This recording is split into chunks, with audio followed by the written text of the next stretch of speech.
So this is the second part of your demo.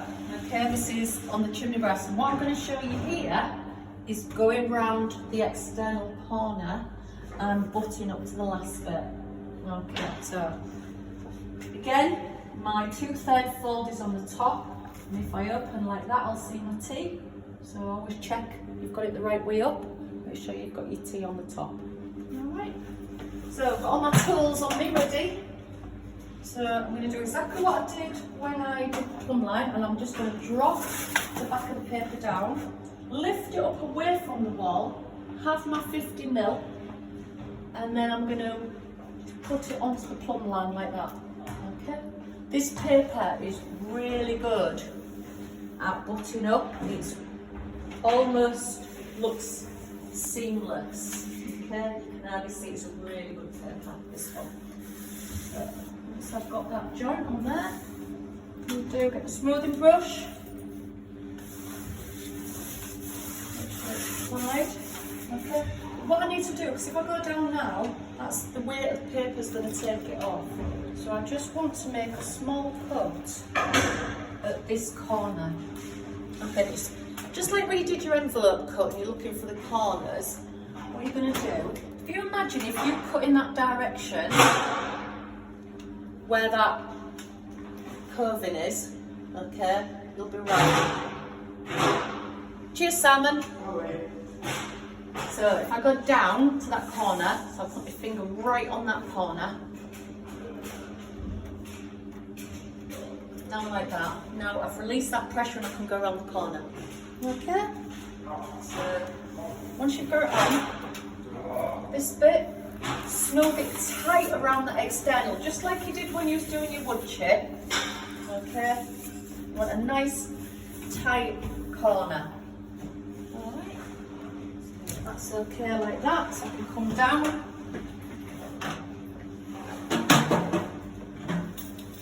Bottom bit. I'm going to show you another tool that we haven't used yet with this piece.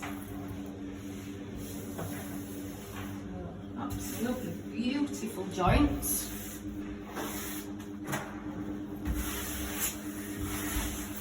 And the same on the bottom corner. Okay, so I need to release the pressure on the bottom corner. So up towards the corner, diagonally, and then it goes around the corners, and then bring it right round. Nice and tight. Check your joint is butted up.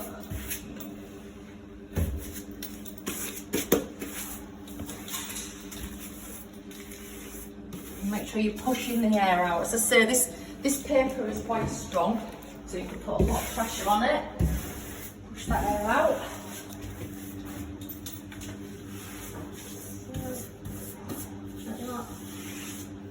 Just to double check sometimes you can hear it rather than see it. Sometimes you can hear the fact there's air in there. Right. I'm going to trim the top and bottom, but the new tool I'm going to use here is this one here, which is a seam roller. Okay, you'll see the seam roller. That's basically just so, I mean, these seams are so good anyway. It's just so you can make sure that the seams are nice and tight against each other. Okay, they're really good seams on this anyway. You shouldn't be able to see where you've hung this paper because it's such a good paper. Non-wovens are genuinely like this. They're really nice to hang. So again, you can use a pencil if you want, or you can use the edge of your shears. What I'll do is I'll do the top with a pencil. And as long as I put the pencil mark off, I'm alright.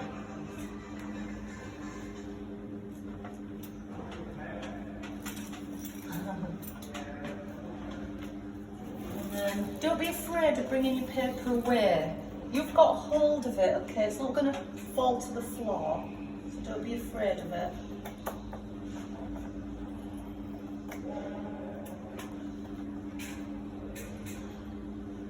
And if you think, I used my pencil, but I'm still just using the crease, because I found it even trying to do that, okay? So when you come to level 2, you'll be able to use board and knife. Okay. So I've got all your bits folded, discarded into the corner. Sponge on your coving. Getting water on this paper, don't worry, because it's scrubbable. It's there. And just check any air tight around the edges.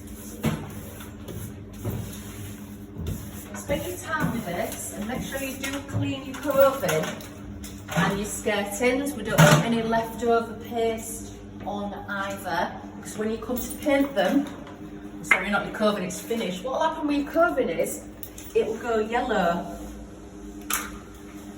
Okay, if you leave paste on, you'll be able to see it because it will be like a yellow mark. And on your skirtings, same as, it'll probably go flaky. Okay. So on this one, I'm just going to cut along the pencil line, just cutting it off. And because I don't need to see the back of the paper for this one, just always work. So it's easier for you.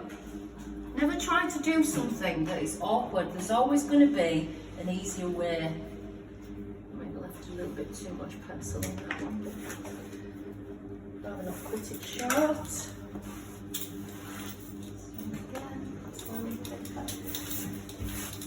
Brush back, and then you can use your seam roller just to check. I can't even see this seam. It's such a good paper. I can hardly see it. Just make sure the two edges push down. Ta-da-da. Ta-da-da. Right. So I'm not going to put the other side on because it's exactly the same, so I don't need to show you the opposite side. But what I am going to show you is the small part that's left over here.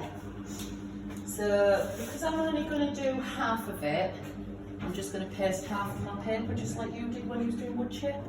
If you're doing it all, you'll need to do the full piece because you'll want to cut off one side and then the other.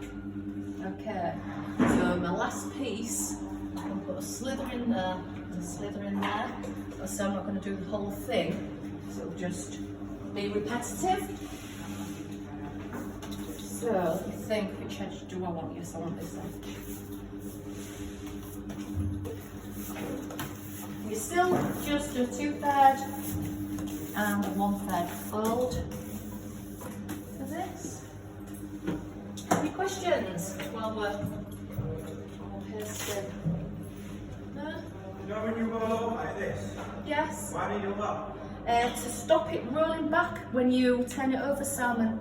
Yeah. I mean, some people will do it like that, but I just find sometimes with delicate papers you can tear them. So the easiest thing you can do is go from a corner, and that's just my way. It's not everybody's way, but it's just my way.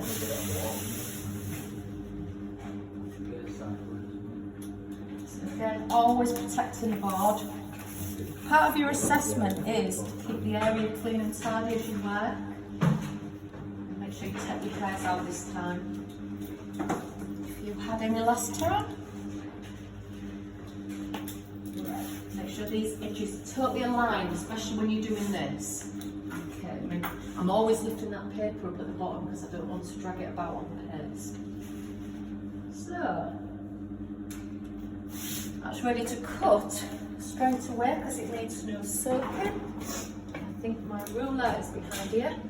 So what you're going to do with this bit, just like you did with your wood chip, you're going to measure the top, the middle and the bottom, because if the top is wider than the bottom, then it's going to go, sorry, no, if the top is narrower than the bottom, you just do one measurement, you're going to have a gap at the bottom. So always top, so I'm at exactly 100 there, for about 102,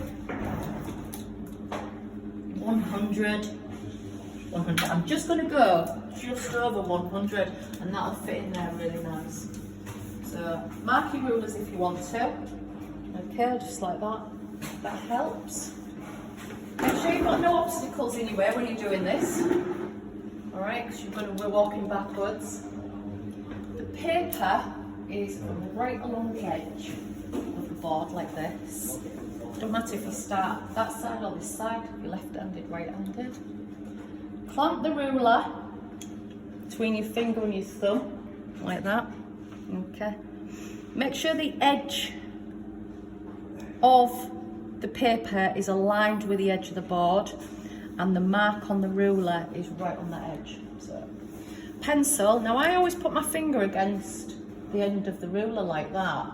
I've seen some people try and do it like that, but I always think you need to have a little bit of sort of guidance to know that it's still there. But I'm never going to look at the pencil, am I? Because all I need to look at is that mark there. If I look at the pencil, that'll go off. So it's straight down the board, just looking at the mark, jump over the pasty bit, and then again, all the way. Comes off your board like that, just straighten it up. Again, it must be slippery paper. Like that. Yeah, now I'm going to cut my pencil line off. Because if I leave my pencil line on, you'll see it right down the corner. So you could go, if you think, right, I need to have enough to make sure that you put an extra couple of mil on.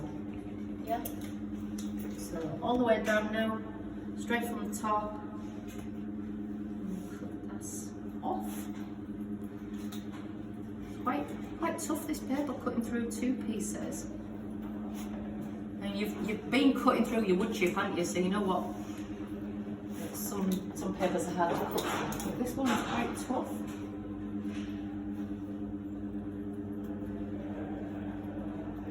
You think there was nobody here, wouldn't there? I think I was on my own.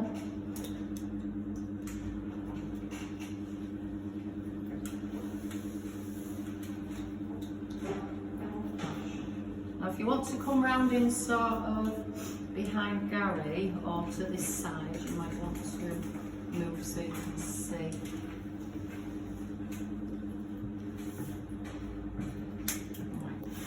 Don't discard any paper when you're using finished paper, it will all come in. Okay, so seam roller, sponge, just give it a wipe, rinse. Make sure you've got all your tools with you before you start. Smoothing brush. These trousers are okay, but I always find a bib and brace is better with your pouch on, you know, to keep all the tools in. So, alright, seeing this girl? I don't think you are, because I'm in your way now. So remember, machine edge against your machine edge, yeah? Don't do your cut edge because it won't match. Even though I've tried to keep it straight, it's still a little bit wobbly. So exactly the same, 50 mil, up to the top like that.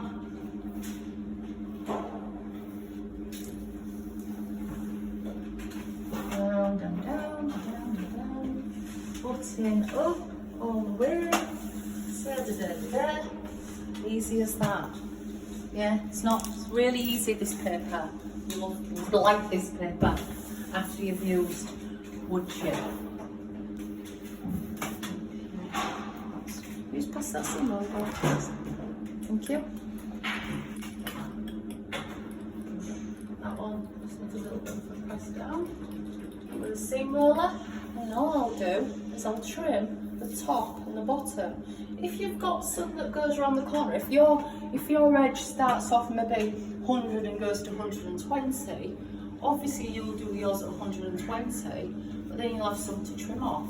If you've got some to trim off and it's not as plumb as this corner, just pencil down it, yeah, trim that piece off and wash the paste off this wood chipped painted wall.